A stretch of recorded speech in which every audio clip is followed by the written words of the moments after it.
Selanjutnya, sidang pemeriksaan nama PT Indonesia Sabar Jaya kepada para pihak yang misalkan masuki ruang sidang. Pada majelis silakan. Terima kasih, Panitra. Selanjutnya, sidang pemeriksaan akan dilaksanakan terhadap sengketa yang diajukan oleh PT Indonesia Sabar Jaya atas satu sengketa banding PPN tahun 2019. Sidang dibuka dan dinyatakan terbuka untuk umum. Dari terbanding yang hadir siapa? Terima kasih majelis. Dari terbanding diwakili dari tim sidang DKB dengan Yulianto, Mary, dan Adi Kartika. Baik. Dari pemohon banding yang hadir siapa? Saya fungsiawan majelis dan mohon izin kenapa saya tidak bisa melakukan perekaman dari sini. Sidang yang lalu ada jaringan kami terganggu sehingga diberikan itu. Kalau sekarang bisa pakai ini aja, ya. Jadi memakai ini aja sama. Apa yang sama? Terbanding juga memakai ini aja. Yang tadi juga sidang dua yang lalu juga memakai Zoom ini sebagai sarana untuk para pihak. Saya masih nggak nyambung yang mulia. Jadi kenapa saya tidak boleh mengklik rekam dari sini? Ini kan sudah bisa saudara ambil, ya. Silakan menggunakan ini. Di sidang yang lalu karena ada jaringan kita bermasalah sehingga kita berikan. Nah, sidang hari ini bisa saudara pakai apa yang tampak di Zoom ini sebagai bahan bagi saudara, baik terbanding maupun pemohon banding. Tadi ya, yang mulia, saya mau menggunakan hak saya yang mulia, hak saya untuk merekam. Dan itu memang hak saya. Kenapa tidak boleh diberikan hak itu? Silakan saudara rekam dari live streaming ini, ya. Saudara bisa menggunakan alat lain, ya. Silakan saudara gunakan sama dengan yang lain. Ini tampak. Kenapa masih pakai alat lain yang mulia? Sudah ada alat yang sangat mudah, sangat gampang, sangat efisien dan berbiaya murah, yaitu tinggal klik terima accept aja permintaan dari salah satu pihak. Kenapa mesti pakai alat lain? Ini persidangan harus efisien, berbiaya murah yang mulia. Perintah dari Mahkamah Agung. Ya, jadi majelis sudah melihat, ya, apa yang tampak di layar inilah bahan bagi saudara, baik terbanding maupun pemohon banding. Ya, bukan itu kami mempermasalahkan mulia. Kami tidak mempermasalahkan itu tampak nggak tampak itu nggak ada masalah. Masalah kami adalah hak kami untuk mendapatkan rekaman ini. Kenapa tidak boleh? Dasar hukumnya apa gitu aja deh yang mulia. Pasal berapa ayat berapa yang mau dipakai? Bisa saudara gunakan apa yang tampak di layar monitor ini sebagai bahan saudara. Iya, mau saya pakai dengan cara saya klik record. Kenapa tidak boleh? Ya itu kan cara saudara. Loh, kok cara saudara? Cara yang umum yang mulia. Majelis sudah menampilkan. Iya, saya tidak mempermasalahkan. Saya tidak mempermasalahkan ditampilkan atau nggak ditampilkan. Yang saya permasalahkan, ini hak kami untuk mendapatkan rekaman tersebut dan sudah saya klik record dan kenapa tidak diperbolehkan. Dasar hukumnya apa? Pasal berapa ayat berapa? Anda ini adalah pelaksana hukum yang mulia. Terima kasih. Bicara saja, hakim anggota bicara saja. Kalau mau disampaikan bicara saja, jangan disampaikan begitu. Sebentar, ya sedang diskurs dulu. Terima kasih yang mulia.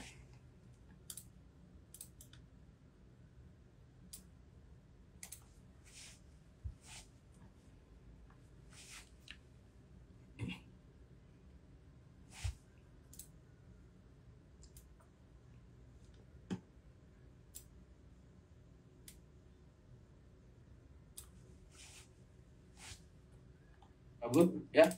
Jadi majelis sudah bermusyawarah. Apa yang tampak di layar monitor ini juga agar diketahui direktur, ya Pak Jimmy, adalah fasilitas umum yang bisa dilihat para pihak saat bersidang. Jadi itu keputusan dari majelis. Nggak ada hubungannya yang mulia, tidak nyambung yang mulia. Kami tidak mempermasalahkan bisa saja atau bisa dilihat. Saudara.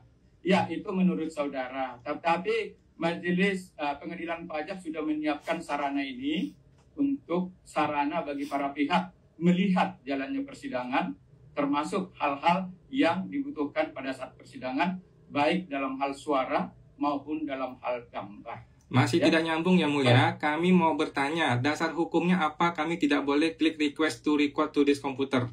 Dasar hukumnya apa? Pasal Nah, berapa, ayat itu, berapa? ya sekali lagi semuanya sudah disampaikan secara umum. Kapan Ini disampaikannya? adalah untuk kepentingan persidangan ya. Pasal Silakan berapa, ayat saudara berapa gunakan. yang mulia? Kami mau Majelis- tanya. Dasar majelis hukumnya. sudah, ya, Ini Indonesia negara hukum, bukan negara bapak lu. Betul.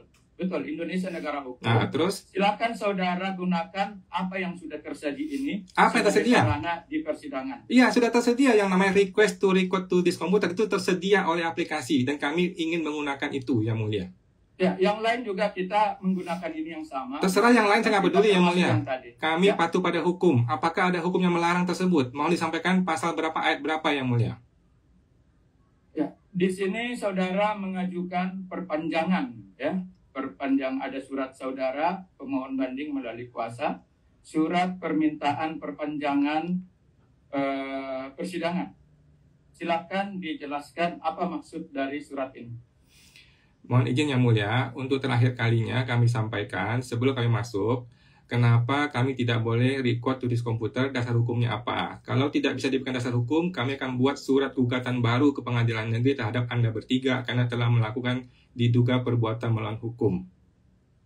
Ya, jadi sekali lagi, apa yang tampak di layar monitor itu menjadi bagian dari sistem persidangan kita. Silahkan saudara gunakan apa informasi yang ada di layar monitor, ya. Baik yang mulia, kalau gitu kami tidak akan melanjutkan lagi. Kita akan bertemu di pengadilan negeri untuk kasus yang spesifik ini ya, mengenai diduga pelanggaran hukum tidak memperbolehkan kami menggunakan hak kami untuk mendapatkan rekaman tersebut. Kita jumpa di pengadilan negeri. Kami akan langsung share screen. Tadi permintaan dari majelis hakim, surat dari pemohon banding. Akan langsung saya share screen sebagai berikut. Sudah tampak ya, majelis? Yang ini, yang surat perpanjangan saudara dulu. Surat perpanjangan? Ini ada surat saudara tanggal 30 Juni. Oh. 03.630 permintaan perpanjangan pemenuhan pasal 81. Apa maksud dari surat ini? Baik, yang mulia. Kalau gitu langsung aja deh, sekalian saya tampilkan juga. Jadi itu sebenarnya sambung menyambung dengan surat yang terbaru ini. Baik, silakan.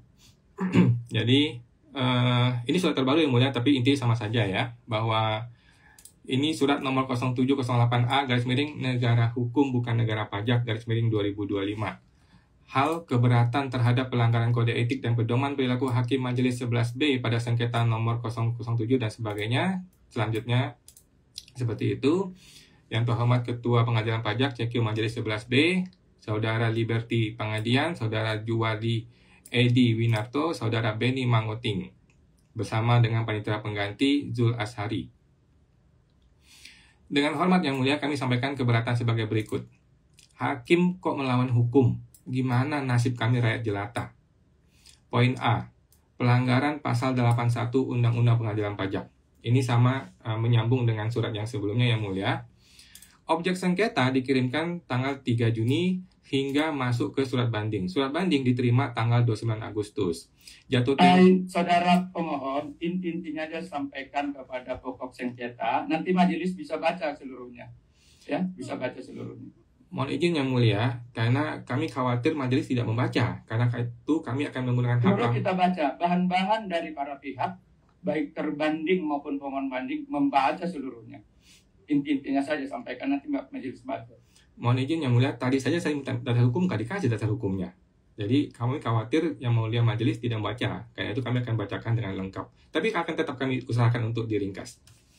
Jadi intinya yang mulia, jatuh tempo sidang ini adalah 28 Agustus 2025, itu perkiraan kami. Jatuh tempo perpanjangan 3 bulan apabila disetujui adalah 27 November. Ya, 27 November, sekarang hari ini tanggal 9 Juli. Pasal 81 Undang-Undang Nomor 14 2022 tentang Pengadilan Pajak, apabila yang mulia majelis hakim lupa bahwa ada undang-undang ini, ada pasal 81 ini. Amanat undang-undang bahwa banding itu diambil dalam jangka waktu paling lama atau maksimal 12 bulan sejak surat banding diterima. Kemudian di ayat 3-nya dapat diperpanjang 3 bulan yang mulia. Nah, di surat sebelumnya itulah yang kami maksudkan, yaitu kami minta diselenggarakan pasal 81 ini dipenuhi sampai 12 bulan dan bahkan ditambah 3 bulan, yaitu 15 bulan.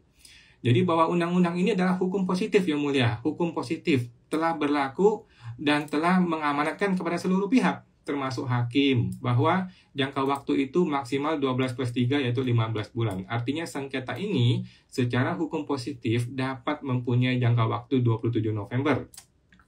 Apabila hakim memaksakan kehendak pribadinya, ya ini kehendak pribadi yang mulia, bukan kehendak hukum, untuk cepat-cepat menyelesaikan sidang, padahal jangka waktu masih tersedia oleh hukum, dan ada salah satu pihak yang masih meminta waktu, maka hakim telah diduga dengan sengaja melakukan perbuatan melawan hukum terhadap undang-undang pengadilan pajak, undang-undangnya Anda sendiri ini, yang Anda langgar, yang Anda lawan.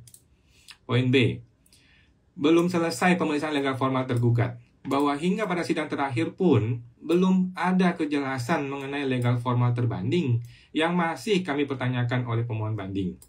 Hakim pun belum memutuskan nih, apakah legal formal tergugat sudah terpenuhi secara hukum atau belum, atau tidak. Nah, bukan cuma terpenuhi ya, atau tidak terpenuhi, tetapi bagaimana pertimbangan hukumnya. Tentu saja hakim tidak boleh sewenang-wenang. Hal ini sangat penting yang mulia, karena pemeriksaan legal formal harus diselesaikan terlebih dahulu. Barulah kemudian bisa masuk ke pemeriksaan material. Ini adalah due process of law. Ini adalah proses hukum yang mulia, hukum acara yang mulia. Ketidakjelasan pemeriksaan legal formal ini menyebabkan hakim tidak dapat melanjutkan kepada pemeriksaan material sengketa. Nah, apabila hakim bersikeras mau mencukupkan sidang nih, padahal masih ada waktu yang tersedia oleh hukum positif, dan belum ada kejelasan mengenai legal formal salah satu pihak, kemudian hakim membuat putusan nih terhadap material sengketa ini. Lantas pertanyaannya, dari mana asal muasal pertimbangan hakim tersebut? Karena kita belum masuk kepada pokok sengketa, kita belum masuk kepada pemeriksaan material, maka keputusan hakim tersebut berpotensi menjadi putusan yang cacat formil, tidak sah, serta batal demi hukum. Udah capek-capek kita sidang 6 kali, 7 kali, diputus, tiba-tiba cacat keputusannya, kan berbahaya sekali yang mulia bagi kita semua. Poin C, belum ada pemeriksaan material, bahwa hakim sampai saat ini sama sekali belum melakukan pemeriksaan material terhadap para pihak. Belum ada pemeriksaan saksi, belum ada pemeriksaan ahli, belum ada pemeriksaan bukti-bukti yang sudah disampaikan ataupun belum disampaikan oleh para pihak. Lantas bagaimana hakim bisa membuat keputusan terhadap materi sengketa ini? Pemohon banding ingatkan kembali yang mulia bahwa pemohon banding telah meminta secara resmi ya melalui pengadilan untuk menambah waktu sesuai dengan amanat undang-undang pengadilan pajak. Karena pemohon banding masih membutuhkan waktu untuk menyampaikan bukti-bukti tersebut yang mulia.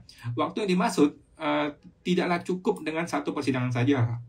Apalagi berupa kesimpulan akhir yang mulia. Kami masih ingin menghadirkan ahli, menghadirkan saksi, masih butuh waktu yang mulia. Putusan hakim yang belum melakukan pemeriksaan material, bahkan belum selesai pemeriksaan legal formal pada pihak, adalah keputusan yang cacat formil, tidak sah dan batal demi hukum. Bayangkan bagaimana kalau ini masuk ke Mahkamah Agung. Lah, pemeriksaan formalnya belum selesai, kok bisa ada putusan? Bisa lucu sekali, dia diketawain sama Hakim Agung di Mahkamah Agung yang mulia. Poin D, para pihak masih ada yang ingin disampaikan. Nah, barangkali yang mulia lupa bahwa ada pasal 69 ayat 1 Undang-Undang Pengadilan Pajak, alat bukti itu ada 5. Surat tertulis, keterangan ahli, keterangan saksi, pengakuan para pihak, dan atau pengetahuan hakim.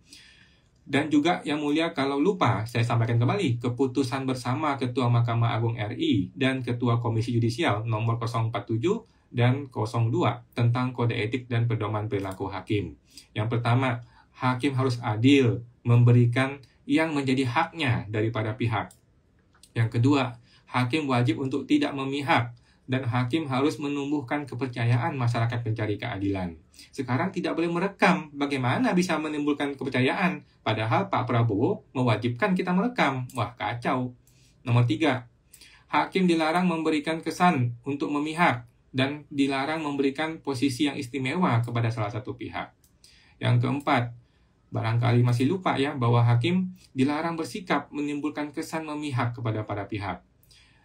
Nomor 5, hakim harus memberikan kesempatan yang sama kepada setiap orang, khususnya pencari keadilan, khususnya kami, karena kami nih yang lagi menggugat, kami lagi mencari keadilan. Yang keenam, hakim harus berperilaku jujur atau fair, menghindari perbuatan yang tercela atau perbuatan yang dapat menimbulkan kesan tercela. Nomor 7, hakim harus selalu menjaga dan meningkatkan kepercayaan masyarakat. Nomor 8, hakim wajib menghindari tindakan tercela. Ada lagi di kode etik. Nomor 9, hakim harus berperilaku tidak tercela. Muncul lagi kata-kata tercela. Nomor 10, hakim wajib menghindari terjadi kekeliruan dalam membuat keputusan atau mengabaikan fakta. Nah, bahwa majelis hakim telah melanggar banyak kode etik nih satu persatu perilaku hakim. Sudah kami laporkan ke KY juga, sudah kami laporkan ke Bawas Mahkamah Agung, dan kita masih menunggu bagaimana proses persidangan di KY. Dengan apa? Dengan membatas-batasi dan atau mengurang-urangi atau menghilangkan hak kami. Hak waktu bagi pemohon banding untuk menyampaikan bukti-bukti tambahan. Padahal pemohon banding sudah meminta resmi, sedangkan waktu persidangan masih diperkenankan menurut hukum yang berlaku. Poin D, bahwa tindakan majelis hakim ini yang tidak mau memeriksa legal formal terbanding telah menunjukkan adanya keberpihakan kepada pihak terbanding, telah mencoreng nama baik profesi hakim, telah meruntuhkan kepercayaan kami, masyarakat pencari keadilan. Poin E, tindakan hakim membatasi waktu kami, tetapi tidak mau memeriksa legal formal telah melanggar kode etik dan perilaku hakim dengan menunjukkan posisi yang istimewa kepada terbanding. Bahwa mereka tidak perlu diperiksa legal formalnya. Loh, kok bisa begitu? Padahal kami diperiksa legal formalnya. Poin F, hakim telah menimbulkan kesan memihak ke salah satu pihak, yaitu pihak terbanding. Kesan yang mulia ya. Nomor G, majelis hakim tidak memberikan kesempatan yang sama kepada para pihak pemohon banding ya sebagai pencari keadilan, karena pemohon banding masih meminta waktu untuk menyampaikan bukti-bukti tambahan, sementara waktu persidangan masih diperkenankan oleh hukum. Namun majelis memaksakan kehendak untuk mencukupkan persidangan. Majelis hakim telah melakukan tindakan tercela, tidak menghindari tindakan tercela, secara terang-terangan melakukan perilaku tercela. Sungguh memalukan bagi kami selaku pembayar pajak. I, majelis hakim telah menghancurkan kepercayaan masyarakat, tidak menjaga apalagi meningkatkan kepercayaan masyarakat. Bagaimana ceritanya? Kami mau mengklik rekamannya tidak boleh. Apa masalahnya yang dipermasalahkan oleh hakim ini? Sangat membingungkan. Dasar hukumnya tidak ada, alasan juga tidak jelas, diputar-putar. Fokus aja ke suratnya, nanti majelis baca seluruhnya. Baik yang mulia. Poin J, majelis hakim tidak menghindari terjadi kekeliruan dalam membuat keputusan, tetapi justru melakukan tindakan yang akan menyebabkan terjadinya kekeliruan dalam membuat keputusan. Kenapa? Karena kalau ini dilanjutkan dengan diputus hari ini, diselesaikan, dicukupkan, maka sangat besar kemungkinan kekeliruan terjadi dalam putusan hakim. Karena legal formal saja belum selesai dibahas, apalagi material. Poin E, tidak terdapat alasan yang tepat yang betul ya untuk mempercepat sidang selesai. Majelis hakim sejauh ini tidak memberikan alasan yang jelas dan dapat diterima akal sehat ya. Kenapa terburu-buru dalam menjalankan persidangan ini? Padahal undang-undang telah mengamanatkan waktu maksimal hingga 15 bulan untuk para pihak mencari keadilan. Terbanding dikasih waktu 5 tahun loh untuk kasih kita hukuman gitu loh. 5 tahun dikasih waktu. Kita dikasih waktu 15 bulan oleh hukum. Kenapa majelis hakim terburu-buru? Tidak jelas dan tidak ada alasan yang dapat diterima akal sehat. Kecuali alasan bahwa hakim sengaja memihak terbanding. Poin B, hakim tidak boleh membatas-batasi waktu para pihak apabila memang masih ada yang ingin disampaikan. Di pengadilan manapun seperti itu yang mulia. Kecuali pengadilan pajak ya. Masih membutuhkan waktu lebih dalam menyampaikan bukti-buktinya. Kami sudah menyampaikan, kamu masih butuh waktu. Sepanjang itu memang diperkenankan oleh hukum positif yang berlaku. Tetapi justru tindakan majelis hakim tanpa rasa malu ya, dengan sengaja melanggar hukum dia sendiri nih, hukum pengadilan pajak sendiri. Fokus aja kepada yang tertulis ya. Nanti majelis baca seluruhnya. Hal ini dapat dianggap melakukan perbuatan melawan hukum dan dapat digugat ke pengadilan sebagai perbuatan tercela dan perbuatan melawan hukum seorang hakim. Kesimpulan yang usul pemohon banding, A. Majelis hakim perlu memberikan waktu kepada para pihak hingga maksimal 15 bulan yang diperkenankan oleh Undang-Undang Pengadilan Pajak.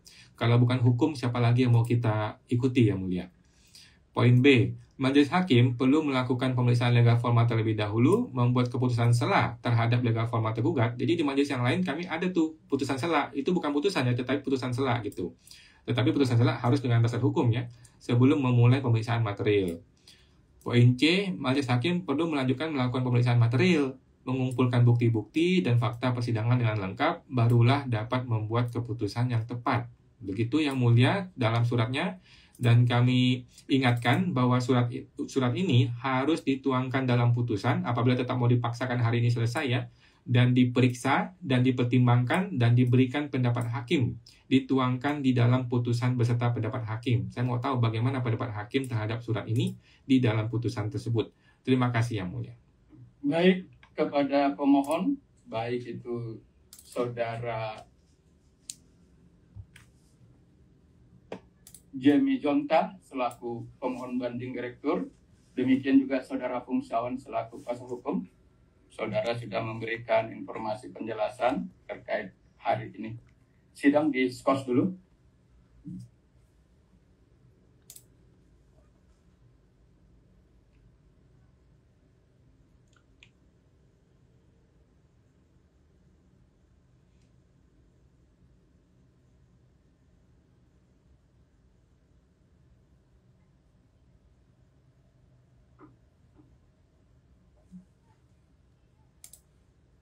Skors dicabut.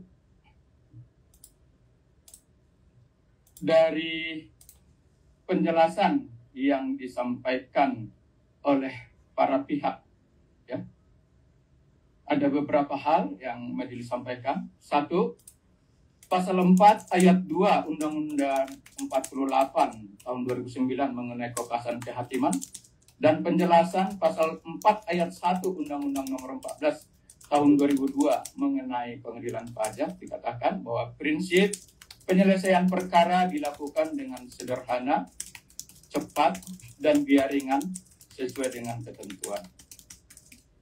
Kemudian, di dalam sidang pemeriksaan yang kedua, majelis sudah menyampaikan dan menetapkan agenda persidangan. Silakan Panitera ditampilkan agenda persidangan kita. Bahwa dalam setiap persidangan sudah diberikan hak yang sama, baik kepada terbanding maupun kepada pemohon banding, mulai sidang pertama sampai sidang ke-6, di mana setiap sidang tersebut, hari sidang tersebut, diberikan satu pihak supaya lebih utuh menyampaikan bukti, dalil, penjelasan, sedangkan pihak yang menanggapi untuk ditanggapi sidang berikut. Apabila kita melihat agenda persidangan ini, karena bahan-bahan dokumen semua sudah ada pada saat pemeriksaan dan keberatan, sehingga pada saat persidangan tidak terlalu sulit untuk disampaikan. Untuk mengenai kehadiran saksi dan ahli, majelis telah memberikan kesempatan kepada pemohon banding di sidang persidangan ketiga.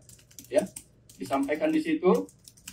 Sidang yang ketiga itu butir 2, penyampaian alat bukti dari pemohon banding penggugat, yaitu berupa bukti tertulis, dokumen transaksi, dan lain-lain, termasuk jika pemohon banding mengajukan saksi dan ahli. Artinya majelis sudah memberikan kesempatan itu pada sidang ketiga. Masalah dimanfaatkan, digunakan atau tidak, itu tentu tergantung kepada pemohon banding. Kemudian, pada persidangan hari Rabu, tanggal 26 Februari 2025, tidak ada informasi. Kemudian pada persidangan keempat, hari Rabu, tanggal 16 April 2025, di sini pemohon banding menyatakan belum siap memberikan penjelasan tertulis, ya, karena pada saat itu memang hak kesempatan kepada pemohon banding dengan lengkap, karena pada saat itu pemohon banding dalam hal ini kuasa hukum mengatakan ada kesibukan membuat SPT orang pribadi, libur Lebaran Idul Fitri, dan SPD tahunan, sehingga pemohon banding mohon untuk diberikan di kesempatan sidang berikutnya. Majelis menyetujui itu untuk selanjutnya, yaitu di sidang berikutnya. Kemudian pada persidangan yang kelima tanggal 14 Mei 2025, pemohon banding mengajukan izin kepada majelis untuk menghadirkan direktur dan juga saksi yang mendengar melihat dalam proses di DJP. Dan pada saat sidang kelima tanggal 14 Mei 2025, majelis menyetujui kepada pemohon banding untuk menghadirkan saksi yang di seksi tersebut. Kemudian pada sidang yang ke-6 tanggal 11 Juni 2025, pemohon banding mengatakan bahwa kehadiran direktur dan saksi belum dapat dipersiapkan pada sidang tanggal 11 Juni 2026.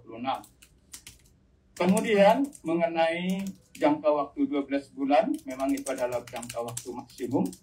Kemudian mengenai dokumen-dokumen bukti adalah sudah diberikan kesempatan kepada para pihak, baik pemohon banding maupun terbanding, dalam agenda sidang pemeriksaan, sehingga dari sisi manajemen persidangan, ini menjadi bahan kita, majelis maupun pemohon banding dan terbanding, untuk setiap sidang pemeriksaan bisa diikuti agar semuanya berjalan dengan baik dan lancar sesuai dengan ketentuan prinsip tadi. Sidang pemeriksaan harus dilakukan dengan sederhana, cepat, dan berbiaya ringan. Seluruh bahan-bahan majelis, bahan-bahan yang disampaikan para pihak, mulai dari pemohon banding mengajukan banding, terbanding membuat surat uraian terbanding, pemohon banding membuat bantahan, ini menjadi bahan bagi majelis untuk menyelesaikan sengketa quo, termasuk yang disampaikan para pihak di dalam persidangan. Sesuai pasal 77 Undang-Undang 14 tahun 2002 ayat 3, apabila nanti dalam putusan ada para pihak yang tidak setuju dengan isi putusan, maka pasal 77 ayat 3 Undang-Undang 14 2002 tentang pengadilan pajak, pihak menyatakan pihak-pihak yang bersengketa dapat mengajukan peninjauan kembali atas putusan pengadilan pajak kepada Mahkamah Agung. Berdasarkan ketentuan tersebut dan juga berdasarkan musyawarah majelis, maka pada sidang hari ini artinya permintaan perpanjangan dari pemohon banding, mohon maaf, tidak dapat disetujui, dan sidang sesuai dengan agenda persidangan hari ini adalah merupakan sidang yang terakhir. Untuk itu, tadi pemohon banding sudah menyampaikan pendapatnya. Sekarang kepada terbanding, silakan menyampaikan pendapat akhirnya. Terbanding untuk menyampaikan pendapat akhirnya. Terima kasih majelis. Untuk pendapat akhir terbanding, terbanding telah mengupload ke e-textcode. Pendapat akhir merupakan rangkuman dari persidangan dan ada beberapa hal baru yang kami persilakan majelis untuk membaca secara keseluruhan. Terima kasih majelis. Secara lisan saudara tidak sampaikan atau cukup melalui nanti majelis akan membaca seluruhnya dokumen saudara? Cukup majelis yang kami persilakan majelis untuk membaca secara keseluruhan. Baik, Hakim Anggota 1, Hakim Anggota 2. Baik, majelis mempertimbangkan telah cukup bahan bagi majelis untuk menyelesaikan sengketa aku, sehingga dalam sidang hari ini, sengketa banding yang diajukan oleh PT Indonesia Sabar Jaya dinyatakan cukup. Terima kasih kepada terbanding dan pemohon banding yang telah bersama-sama melaksanakan hak dan haknya di dalam persidangan melalui agenda persidangan yang telah diberikan oleh majelis kepada para pihak sehingga semua berjalan dengan baik. Dengan demikian, sidang pemeriksaan terhadap sengketa yang diajukan oleh PT Indonesia Sabar Jaya dinyatakan cukup dan sidang ditutup.